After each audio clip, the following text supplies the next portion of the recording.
Hi everyone, my name is Jobin. I am a recent graduate in Bachelor of Business Administration.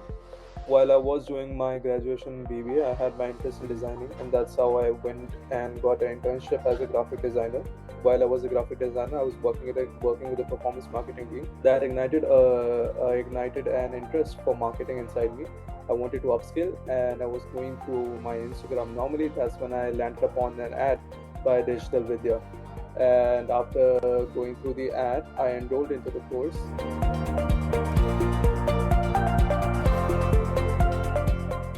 The journey was pretty good. I mean, the teachers are nice.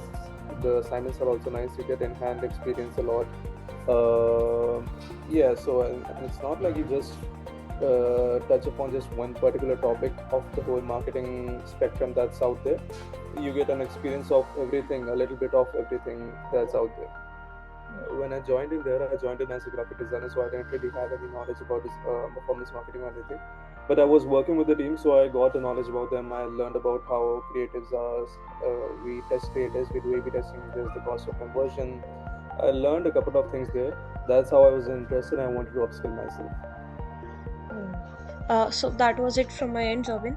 Anything Mm. else you would like to share? Anything you feel? No, no, nothing. That's it. All right. Thank you so much for your time.